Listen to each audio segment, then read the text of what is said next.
بسم الله الرحمن الرحيم الحمد لله رب العالمين وصلى الله وسلم على نبينا محمد وعلى آله وصحبه أجمعين قال المؤلف رحمه الله تعالى باب لا يرد من سأل بالله. Donc nous sommes arrivés au chapitre qui s'intitule on ne doit pas rejeter celui qui demande par Allah, c'est-à-dire celui qui demande un service, un renseignement, une aide et ainsi de suite par Allah subhanahu wa ta'ala, en disant par exemple je te demande par Allah azza wa jal, eh bien on ne doit pas rejeter sa demande, on doit lui donner ce qu'il demande à deux conditions, c'est qu'il ne demande pas un péché et que ce qu'il demande ne soit pas une nuisance pour la personne, qu'il lui demande plus que ses capacités ou quelque chose qui va lui nuire. Sans ces deux, en dehors de ces deux cas, donc on doit lui donner selon la capacité. عن ابن عمر رضي الله عنهما قال قال رسول الله صلى الله عليه وسلم من استعاذ بالله فأعيذوه ومن سأل بالله فأعطوه ومن دعاكم فأجيبوه ومن صنع إليكم معروفا فكافئوه فإن لم تجدوا ما تكافئوه فادعوا له حتى تروا أنكم قد كافأتموه رواه أبو داود والنسائي بسند صحيح.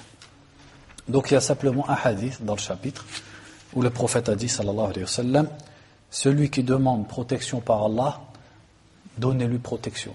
C'est-à-dire celui qui vient auprès de vous en demandant que vous le protégiez, que vous lui donniez refuge, et il le demande par Allah, vous devez le protéger et lui donner refuge.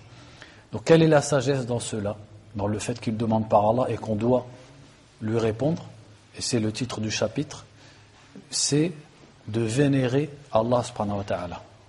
C'est un ta'zim. Le fait qu'il demande par Allah et qu'à ce moment-là on soit obligé de répondre à sa demande, c'est une sorte de vénération et de grand respect pour le nom d'Allah subhanahu wa ta'ala. C'est ça le rapport avec at-tawhid. Il dit ensuite, et celui qui demande par Allah, donnez-lui, comme on l'a déjà dit.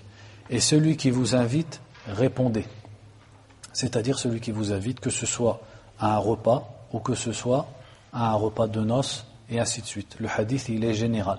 Même si la majorité des savants ont dit que c'est obligatoire pour un repas de noces, un repas de mariage, et que c'est simplement recommandé pour le reste des invitations. Mais en réalité, il n'y a pas de preuve claire qui prouve cette distinction. Donc le hadith, il est clair. Celui qui vous invite, répondez-y. Bien sûr, avec les conditions qui sont connues. C'est-à-dire qu'il n'y ait pas une interdiction qui soit pratiquée à l'endroit où on nous invite, et ainsi de suite. Et celui qui vous fait un bien, un ma'rouf, c'est-à-dire une bienfaisance, alors rendez-lui. Kafi'ou, c'est-à-dire faites-lui quelque chose d'équivalent. Premièrement, parce qu'Allah subhanahu wa ta'ala aime ash-shakirin. Il aime les reconnaissants. وَمَنْ لَا يَشْكُرُ النَّاسِ لَا يَشْكُرُ اللَّهِ. Celui qui n'est pas reconnaissant envers les gens ne l'est pas envers Allah subhanahu wa ta'ala. Donc ash-shukr, la reconnaissance, c'est une qualité du musulman. Le fait qu'il soit reconnaissant envers ceux qui sont bons envers lui. Donc premièrement, c'est dans ce sens-là. Et deuxièmement également, c'est parce qu'il va écarter de lui l'humiliation, le rabaissement ou la dépendance. C'est-à-dire que celui qui subit un bien de la part de quelqu'un, il est toujours redevable quelque part de cette personne. C'est-à-dire il se considère toujours comme devant lui rendre un bien, comme le fait que cette personne a un mérite sur lui, et ainsi de suite. Alors qu'en lui rendant un bien égal, il enlève cette chose. Et ça, c'est demandé du musulman. Et il dit فَإِن لَمْ تَجِدُوا مَا تُكَافِئُوهُ فَادْعُوا لَهُ. Et si vous ne trouvez pas de quoi lui rendre l'appareil, alors invoquez pour lui. C'est-à-dire, si on n'a pas de quoi lui rendre un bien pareil, simplement on fait des invocations en sa faveur. حَتَّى تُرُوا. Donc c'est pas taraw, c'est turu. Turu, c'est-à-dire, c'est comme si on disait en français, jusqu'à ce qu'on vous ait fait voir. Mais c'est le même sens que hatta taraw, jusqu'à ce que vous pensiez que kafa'tumu, jusqu'à ce que vous pensiez que vous lui avez donné l'appareil. C'est-à-dire que vous lui avez rendu l'équivalent de ce qu'il vous a fait ou de ce qu'il vous a donné. Et il est rapporté dans un hadith que celui qui dit jazakallahu khayran faqad ablagha fi thana. Celui qui dit jazakallahu khayran, c'est-à-dire qu'Allah te récompense d'une bonne façon ou de la meilleure manière, faqad ablagha fi thana. Celui-là, il aura atteint le summum dans les louanges, dans les remerciements. Donc simplement on peut dire Jazakallahu khayran. Il ne faut pas croire que c'est quelque chose de petit. Dire Jazakallahu khayran, en fait, c'est un grand bien qu'on fait à la personne. Parce que si le cœur est lié, ça implique qu'Allah subhanahu wa ta'ala lui donne de grandes récompenses. Le chapitre suivant, Babu la yus'alu biwajhillahi illa al-jannah. Le chapitre qui s'intitule On ne demande par la face d'Allah que le paradis. Donc il est semblable au hadith, au chapitre précédent. Qu'est-ce qu'il veut dire?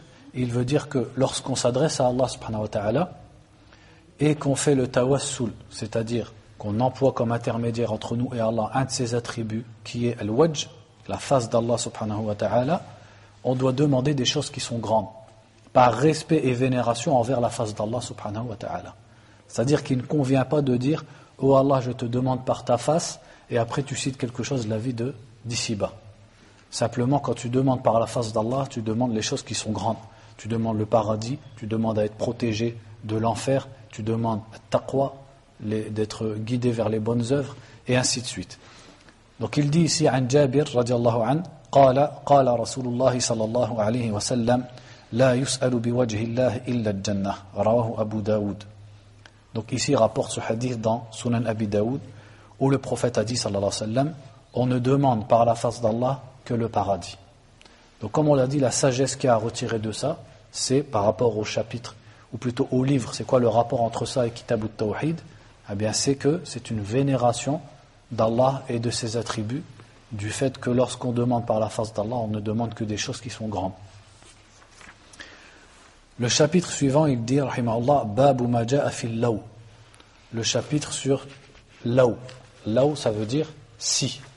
Donc le fait de dire law, de dire si, ça a plusieurs utilisations dans la langue arabe. Donc certaines qui sont contraires ou qui diminuent du tawhid et d'autres qui sont simplement licites. Donc Al-Sheikh Al-Uthaymin par exemple, rahimahullah, il a cité 6 façons d'employer al-law, de dire si, en parlant du passé ou du futur. Donc il dit, la première de ces façons c'est al-i'tiradu ala ash-shara', le fait de contredire la religion. Par exemple, il y a un enseignement de la religion ou un ordre du prophète sallallahu alayhi wa sallam et on dit, si on ne le mettait pas en pratique, ça nous ramènerait tel ou tel bien, ça nous éviterait tel ou tel mal. Donc ça, bien sûr, c'est clairement interdit, il n'y a pas besoin de l'expliquer. Le deuxième, c'est al-i'tiradu ala al-qadar, le fait de renier ou de mettre en cause le destin, donc quelque chose qui s'est passé. Et c'est proche du troisième qui est al-nadmu wa al-tahassur, le fait de dire si pour regretter quelque chose qui s'est passé. Si seulement je n'avais pas fait ça, ou si seulement j'avais fait telle ou telle chose. La quatrième, il dit al-ihtijaju bil qadar ala al-ma'siyah, le fait de dire là pour utiliser le destin pour justifier son péché.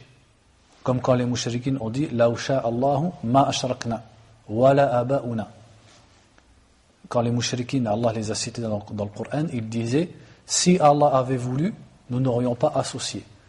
Ni nos pères, c'est-à-dire ni nous, ni nos pères n'auraient associé à Allah subhanahu wa ta'ala. Donc au lieu de mettre leurs fautes et leurs péchés sur leur responsabilité, ils la renvoient sur le destin. Alors que bien sûr, quand c'est quelque chose de bien, ils vantent leur personne et ils vantent leur père. Alors que c'est le contraire qui doit être fait. Quand la personne fait un bien, elle doit remercier Allah qui l'a guidée à ce bien. Et lorsqu'elle fait un mal, elle s'en repent et elle regrette. Et la cinquième, il dit at-tamanni, c'est-à-dire le fait de souhaiter quelque chose. Donc le cheikh dit par exemple, il cite l'exemple du hadith quand le prophète sallallahu alayhi wa sallam parle d'un homme riche et de 2 personnes qui le jalousent, c'est-à-dire le jalouse dans le bien, qui l'envie. Une des 2 personnes dit law kana li malu fulan la fa'altu kada wa kada. Il dit si j'avais l'argent d'un tel, j'aurais fait tel et tel bien. Celui-là, il sera récompensé pour sa niyya. Donc lui, il a employé le si et pourtant c'est un bien pour lui. Donc il ne regrette pas quelque chose qui est passé. Il fait simplement une supposition et c'est une intention. Et il dit que il souhaite, s'il avait les biens et la fortune d'un tel, il ferait telle et telle bonnes actions. Et l'autre qui dit, si j'avais les biens d'un tel, je ferais telle et telle chose, mais dans le mal. Et lui aussi sera châtié pour cette mauvaise niyya, pour cette mauvaise intention. Donc là, c'est un law dans le sens de souhaiter quelque chose, pas dans le sens de regretter. Donc ça dépend de ce qu'on souhaite. Si c'est pour souhaiter un bien, c'est un bien, et si c'est pour souhaiter un mal, c'est un mal. Et la dernière qu'il a citée, c'est al-khabar. C'est simplement le fait d'informer d'une réalité. Par exemple, le cheikh dit comme exemple, quelqu'un qui a raté le cours, et tu lui dis law hadarta ad-darsa lastafatta. Si tu avais été présent au cours, tu aurais profité.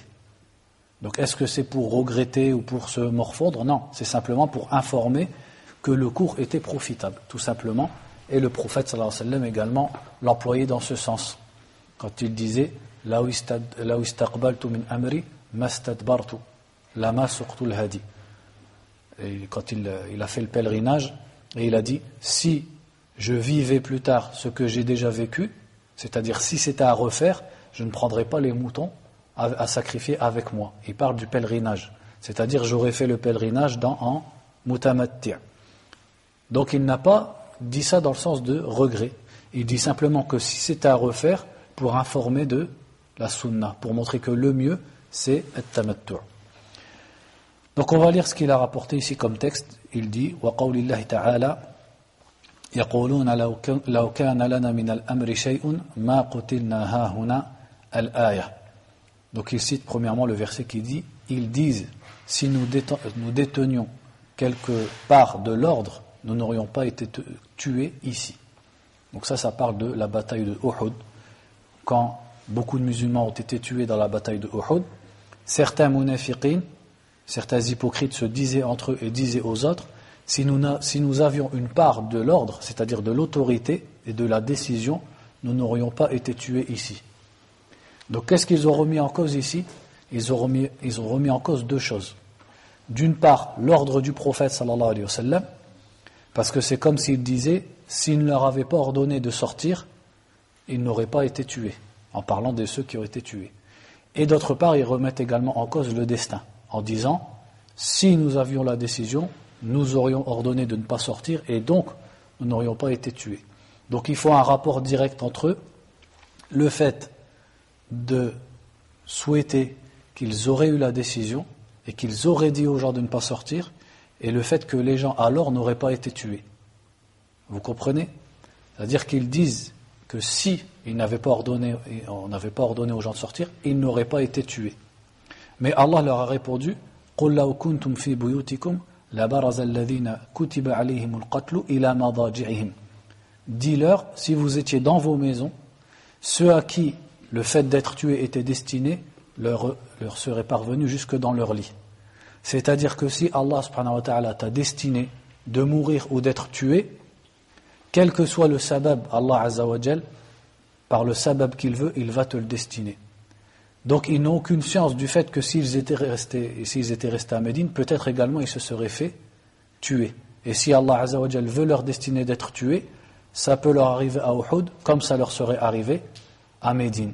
Donc c'est pour ça qu'il ne faut pas remettre en cause le destin en disant si j'avais fait telle ou telle chose. Parce que qui te dit que si tu avais fait telle ou telle chose, effectivement il serait arrivé ce que tu regrettes. Peut-être qu'il serait arrivé la même conclusion, car si Allah t'a voulu ça, tu aurais pu faire n'importe quelle chose, Allah azza wa jalla te l'aurait destiné quand même.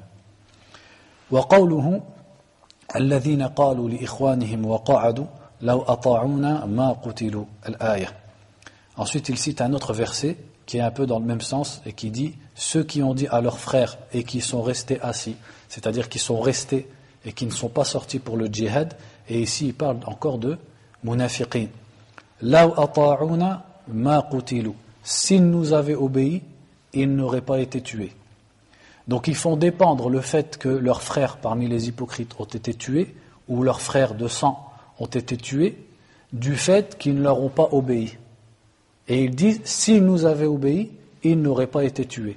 Est-ce qu'Allah subhanahu wa ta'ala t'a montré ce qu'il y avait dans la table gardée? Est-ce qu'Allah azza wa jal t'a donné l'ilm de l'invisible pour que tu dises, si il s'était passé telle chose, il ne serait pas arrivé telle chose? Si Allah azza wa jal voulait qu'ils meurent, ils auraient pu faire n'importe quoi, Allah leur aurait destiné la mort là où ils étaient. C'est ça le sens du verset. C'est pour ça qu'Allah dit, قُلْ فَادْرَأُوا عَنْ أَنفُسِكُمُ الْمَوْتَ إِن كُنْتُمْ صَادِقِينَ. Dis-leur, repoussez de vous la mort si vous êtes sincère, si vous êtes véridique.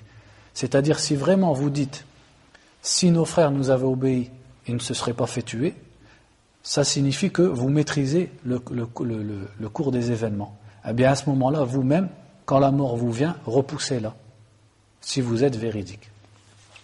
Donc ça va être plus clair l'explication quand on va lire, Inch'Allah, le hadith. في الصحيح عن أبي هريرة رضي الله عنه أن رسول الله صلى الله عليه وسلم قال احرص على ما ينفعك واستعن بالله ولا تعجزن وإن أصابك شيء فلا تقل لو أني فعلت لكان كذا وكذا ولكن قل قدر الله وما شاء فعل فإن لو تفتح عمل الشيطان.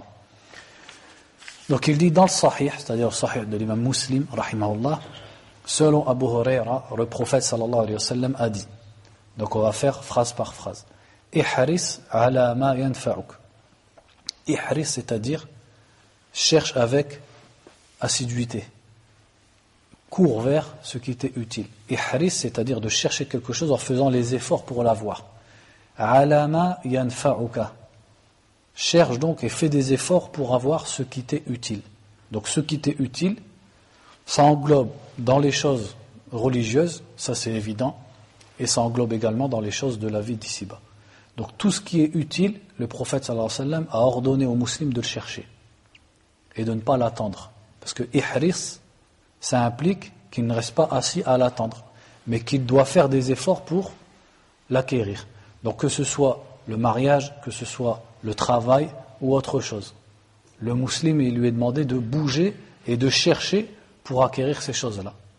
Donc ça, c'est un ordre du prophète sallallahu alayhi wa sallam, sans parler bien sûr de la religion. Ça, c'est quelque chose d'évident, et notamment, parmi les choses les plus importantes, c'est al-ilm, le fait de rechercher le savoir sur lequel tu vas baser ta pratique de la religion et ta croyance. Tout ça, comment a dit le prophète sallallahu alayhi wa sallam, ihris alayh, c'est-à-dire fais des efforts pour l'avoir, recherche-le. Ça montre que dans la croyance du musulman, le bien qu'il recherche, que ce soit relatif à la religion ou à la vie d'ici-bas, eh bien il doit s'efforcer de le chercher. Et il ne doit pas l'attendre chez lui. Mais tout de suite après, il dit « Wasta'in billah » et cherche l'aide d'Allah. Ista'in, c'est-à-dire is'al al-aoun. Demande l'aide d'Allah subhanahu wa ta'ala. Donc d'une part, tu vas faire des efforts pour acquérir le bien, mais tu ne vas pas te reposer sur tes efforts. Tu vas accompagner ces efforts par la confiance en Allah subhanahu wa ta'ala et le fait de demander son aide et les invocations. Car ista'in, ça implique que tu demandes son aide. Demander son aide, c'est-à-dire que ton cœur a confiance en Allah subhanahu wa ta'ala et espère d'Allah qu'il va t'aider à acquérir ce que tu veux. Et ista'in, c'est également le fait que tu demandes. C'est-à-dire que tu te tournes vers Allah, tu l'invoques et tu lui demandes ce que tu cherches. Que ce soit dans la religion ou dans la vie d'ici-bas. Et c'était ça la sunna du prophète sallallahu alayhi wa sallam. N'est-ce pas que tous les matins, qu'est-ce qu'il demandait? Ilman nafi'an, une connaissance bénéfique, amalan mutaqabbalan, une action qui est acceptée. Donc même dans ces actions religieuses, il demandait l'aide d'Allah subhanahu wa ta'ala, wa rizqan tayyiban, et un bon risque, c'est-à-dire un bon moyen de subsistance. Ça c'est pour la vie d'ici-bas. Et ici le prophète sallallahu alayhi wa sallam nous a donné un manhaj, une voie à emprunter dans la vie, qui est basée sur deux choses, et ce manhaj c'est at-tawakkul. Et on connaît l'importance du tawakkul, on a déjà fait dans Kitab al-Tawhid. At-tawakkul, il a deux piliers qui sont connus. Le premier c'est fi'lul asbab, c'est-à-dire lorsque tu veux un bien ou tu veux être protégé d'un mal, donc ça c'est ton but. Tu dois faire les causes pour y arriver à ce but. Et les causes, c'est-à-dire ce que Allah subhanahu wa ta'ala t'a permis, donc ce qui est permis dans la religion, et qui est prouvé par l'expérience. C'est-à-dire, par exemple, pour trouver un travail, tout le monde sait que il faut un diplôme, il faut une formation, il faut aller aux boîtes intérim, et ainsi de suite. Donc tu vas employer les moyens qui sont connus pour cette chose-là, et qui sont licites. Ça signifie que tu ne dois pas employer les chemins qui sont haram, et tu ne dois pas non plus faire preuve de superstition, en croyant des choses qui n'ont rien à voir avec ce que tu recherches. Et que tu dois également bien faire les asbab pour arriver à ce que tu recherches. Ça, c'est un côté du tawakkul. Donc c'est fi'lul asbab, le fait de faire les causes. Et l'autre côté du tawakkul, l'autre pilier du tawakkul, c'est i'timadul qalbi ala Allah, le fait que ton cœur se repose sur Allah, c'est-à-dire espère d'Allah d'acquérir ce bien ou d'être protégé de ce mal. Donc tu fais les causes, mais tu sais que la conséquence de ces causes et le fait que ces causes vont marcher, ça c'est entre les mains de qui? Entre les mains d'Allah subhanahu wa ta'ala. Donc tu peux chercher du travail pendant 1 an et le trouver, comme tu peux en chercher pendant 20 ans en faisant les mêmes asbab et ne pas le trouver. Parce que la fin, elle est entre les mains d'Allah. Tu peux employer un traitement pour te guérir et tu vas être guéri, comme tu peux employer le même traitement, une autre personne va faire le même traitement et elle ne va jamais guérir. Le traitement, toi tu le possèdes, tu peux le faire, mais la fin du traitement, qui est la conclusion, ce que tu espères, ça c'est entre les mains d'Allah subhanahu wa ta'ala. Pour bien différencier entre l'asbab et le but final. L'asbab, ça on les fait, et le but final on l'espère d'Allah subhanahu wa ta'ala.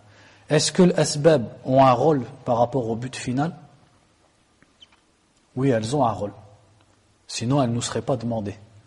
C'est-à-dire, est-ce que le sabab, il joue sur le but final? Oui, il joue. Et ça, c'est la sunna d'Allah subhanahu wa ta'ala. Exemple, quand tu prends un briquet et tu l'allumes et tu le mets sur ton doigt. C'est une cause pour te brûler, n'est-ce pas? Est-ce que c'est Allah qui te brûle et le feu, il n'a rien à voir dedans? Il y a des musulmans qui disent ça. Al-mutakallimin, entre guillemets les philosophes. Al-asha'ira.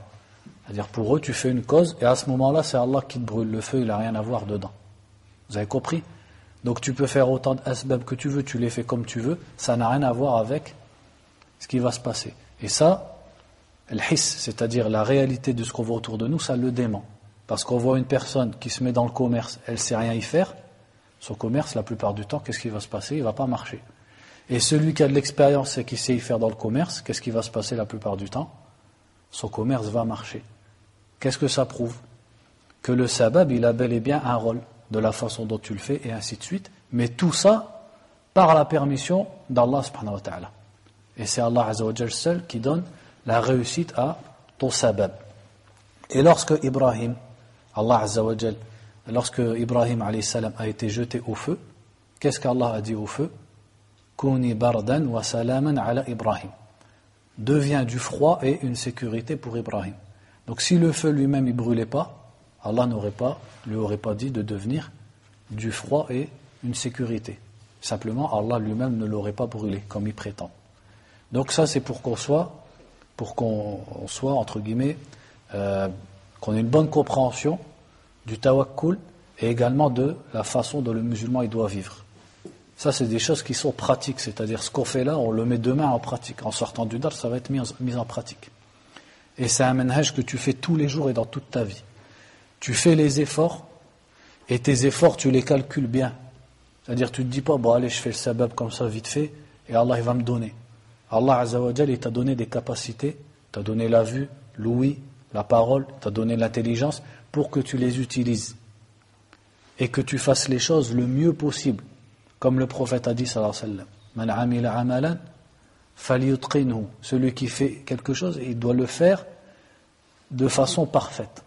Il doit soigner ce qu'il fait, c'est-à-dire son travail et ainsi de suite, ses études, etc. Mais toujours avoir en toi la confiance en Allah et savoir que la conséquence, c'est Allah subhanahu wa ta'ala qui va te la donner. Et que tous tes efforts, c'est Allah qui va les faire fructifier. C'est pour ça, tout de suite après, il dit, donc d'abord il dit, wala ta'jazan. Wala ta'jazan, c'est le contraire de quoi? Dans le hadith, ihris ala ma yanfa'uk. C'est-à-dire, soit cherche avec assiduité, ou fais des efforts pour avoir ce qui t'est utile, et après il dit, wala ta'jazan. Ne sois pas un incapable. Al-ajz, qu'est-ce que c'est? C'est l'incapacité. C'est-à-dire celui qui reste assis et qui ne fait rien. Il espère, mais il ne fait rien. Ça, il n'y a pas besoin de traduire, ça c'est ce qu'on voit le plus autour de nous. Hein? J'ai une question, c'est juste pour savoir, en fait, est-ce que les asbab, c'est nous qui les faisons ou c'est Dieu qui nous les fait faire, en fait? Parce que je crois avoir lu un verset du Coran, c'est écrit Wallahu khalaqakum antum wa amalukum. Non. Wallahu khalaqakum wa ma ta'malun. Non. Wallahu khalaqakum wa ma ta'malun. C'est dans la parole d'Ibrahim à son peuple. Wallahu khalaqakum wa ma ta'malun. En fait, bon ça c'est sur le qadr. On l'a déjà expliqué dans les doros, mais c'est un peu ce que tu demandes, ça demande un cours. On le fera quand on va parler du qadr. Pour résumer, le sabab c'est toi qui le fais, mais toi et ton acte c'est Allah qui t'a créé. Donc il y a une différence entre être l'auteur de son acte et créer ton acte. En tant que création, tu es une création d'Allah, et donc ton acte qui découle de toi, c'est une création d'Allah. Mais l'auteur de cet acte, c'est toi. Par exemple, quand une personne fait la salah, est-ce qu'on dit que c'est Allah qui prie? Quand Mohammed prie, est-ce que je dis c'est Allah qui prie ou c'est Mohammed? C'est Mohammed, mais Allah l'a créé. Il a créé Mohammed et il a créé sa prière. C'est-à-dire il l'a créé en train de prier. C'est ça la réponse. Donc le sabab, c'est toi qui le fais. Pour résumer, pour répondre simplement, le sabab, c'est toi qui le fais. Ta salat, c'est toi qui l'as fait. Ta dua, c'est toi qui l'as fait. Mais Allah a destiné tout ça depuis bien longtemps. Subhanahu wa ta'ala. Et si Allah ne le voulait pas, tu n'aurais pas pu faire tout ce que tu fais, que ce soit de bien ou de mal.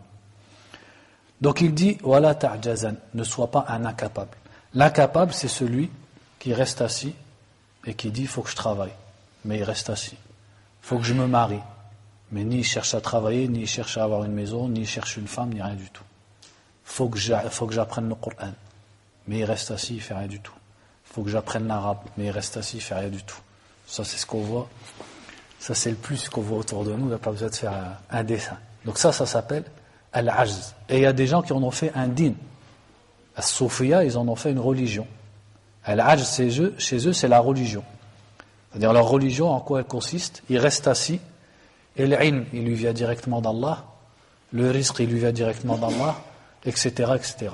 Ce qui est contraire à la façon de faire du prophète sallallahu alayhi wa sallam. Ce qui est contraire à la façon de faire d'Abu Bakr, Omar, tous les sahaba et tous les savants d'islam.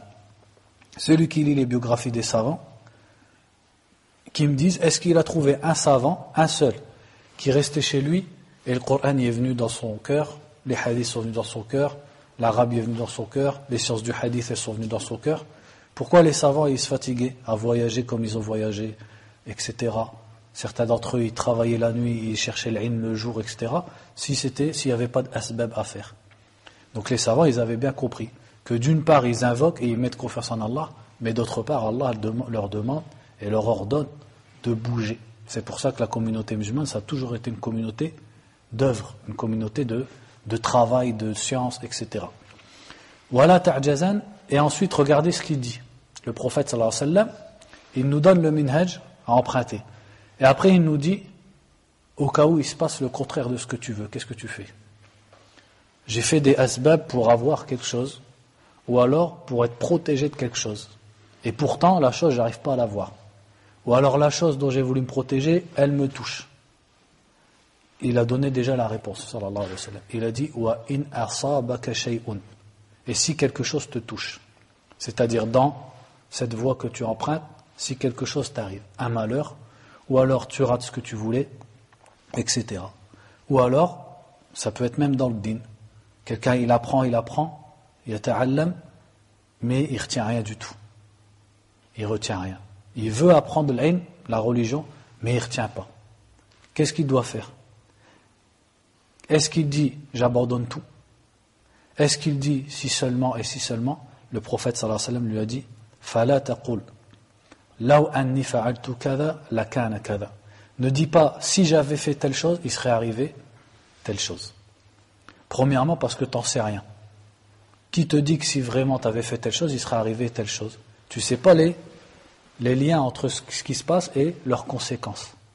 Et peut-être que cette chose, Allah te l'a destinée, il te l'aurait destinée même si tu avais pris l'autre chemin. Donc il ne faut jamais dire, si seulement j'avais fait telle chose, il ne serait pas arrivé telle chose. Parce que le lien entre les événements, ça c'est du domaine de la science d'Allah subhanahu wa ta'ala. Et il dit, walakin qul qadarullahi wa ma sha'a fa'ala. Mais dit qadarullahi, c'est-à-dire hadha qadarullah, c'est le destin d'Allah. C'est Allah qui l'a écrit, qui l'a destiné. Cette chose qui s'est passée, ce mal, c'est Allah qui l'a destiné. Wa ma sha'a fa'ala. Et ce qu'il a voulu, il l'a fait. Donc le musulman, il va se réfugier dans une forteresse qui est la foi au destin. Et il va dire ça, c'est arrivé parce qu'Allah l'a écrit. Quand il va dire ça, tous les doutes vont partir, tous les regrets vont partir. Il va accepter d'avoir raté un bien ou d'avoir été touché par un mal, il va l'accepter. Parce que déjà le musulman, il conçoit que la vie, elle n'est pas faite que de bien.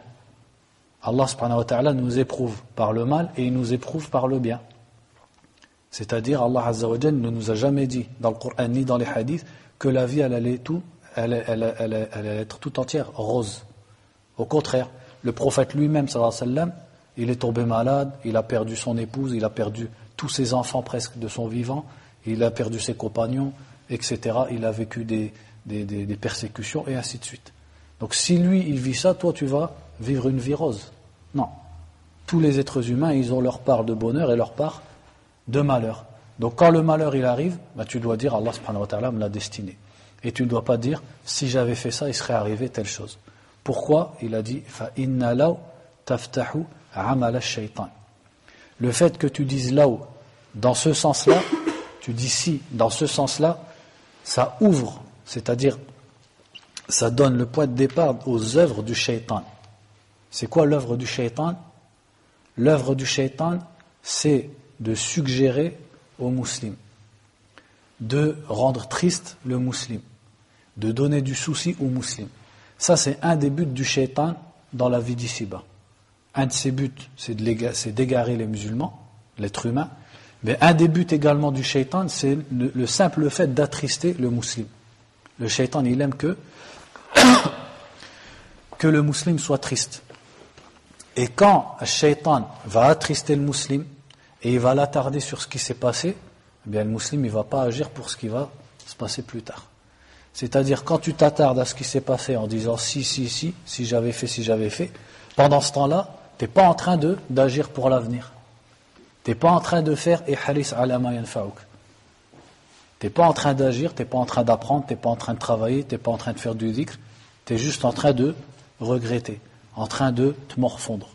Et ça t'affaiblit pour l'avenir.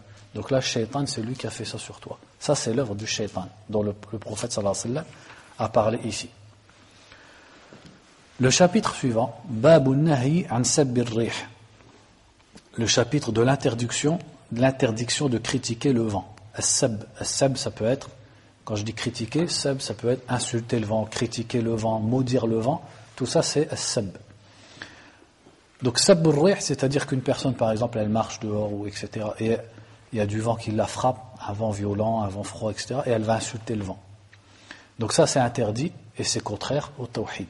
Donc le prophète, il dit ici, وعن أبي بن كعب رضي الله عنه أن رسول الله صلى الله عليه وسلم قال لا تسبوا الريح فإذا رأيتم ما تكرهون فقولوا اللهم إنا نسألك من خير هذه الريح وخير ما فيها وخير ما أمرت به ونعوذ بك من شر هذه الريح وشر ما فيها وشر ما أمرت به صححه الترمذي. Donc ici il a ramené juste un hadith où le prophète a dit sallallahu alayhi wa sallam, ne critiquez pas le vent ou n'insultez pas le vent ou ne maudissez pas le vent. La tasubbu ar-rih. Pourquoi? Parce que ar-rih, le vent, quel qu'il soit chaud, qu'il soit froid, qu'il soit violent, qu'il soit doux, il est géré par Allah subhanahu wa ta'ala. Il est ordonné. C'est Allah qui lui dit d'aller dans telle direction, etc., etc. Donc le fait de l'insulter lui, le vent, ça revient à insulter celui qui l'ordonne. C'est comme si tu insultes ou tu critiques un château, tu te moques d'un château parce qu'il n'est pas beau, parce que sa façade elle n'est pas belle, etc., ou ses constructions elles sont pas stables, en fait là tu te moques de l'architecte qui l'a fait, et des ingénieurs. Donc celui qui critique la façon dont le vent souffle, il critique la façon dont Allah a décidé que le vent souffle. C'est pourquoi c'est contraire au tawhid. Comme on accepte le destin, on doit accepter comment Allah subhanahu wa ta'ala gère l'univers et gère la création, et dont le vent. Il dit donc, n'insultez pas le vent. Et si vous voyez ce que vous détestez, c'est-à-dire si vous souffrez du vent, parce que le vent, on peut en jouir et on peut en souffrir. Parfois le vent, ça fait plaisir, c'est un vent frais quand il fait chaud, etc.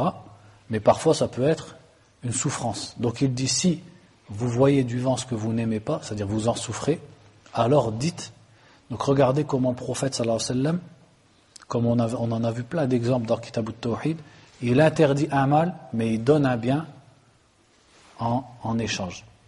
C'est-à-dire il interdit une jahiliya une fausse croyance, une mauvaise pratique qui touche au tawhid, qui est d'insulter le vent. En échange, il donne une dua, une pratique du tawhid, c'est-à-dire quelque chose qui te fait tourner vers Allah subhanahu wa ta'ala. Donc il dit alors, dites Allahumma, donc ô Allah, inna nas'aluka min khayri hadhihi ar-rih, nous te demandons le bien de, ou du bien de ce vent, c'est-à-dire le bien qu'il y a dans ce vent et pourquoi il souffle, et le bien qu'il y a dans ce vent, parce que dans le vent on sait qu'il porte des choses, il porte les, je ne sais plus comment on dit, il porte le pollen, il porte ce qui fait qu'une plante, je ne sais plus comment on dit, hein, ce qui va d'une plante à une autre pour que la plante elle pousse, et ainsi de suite. Et peut-être aussi beaucoup de choses qu'on ne connaît pas. Et le bien dont il a été ordonné, c'est-à-dire le bien qu'Allah lui a ordonné de faire. Donc ça on le demande à Allah, wa na'udhu bika, et nous te demandons protection contre le mal de ce vent, le mal qu'il y a dedans, et on sait que le vent il peut porter beaucoup de mal, il peut porter la punition, il peut porter des maladies, et le mal qui lui a été ordonné, c'est-à-dire le mal pour lequel Allah l'a envoyé. Donc on se tourne vers Allah pour en être protégé. On va se contenter de ça, Inch'Allah ta'ala, parce que je me perds j'arrive plus trop ni à parler ni à expliquer. Barakallahu fikum. Donc à samedi prochain. Wallahu a'lam wa sallallahu wa sallama ala nabiyyina Muhammad wa ala alihi wa sahbihi.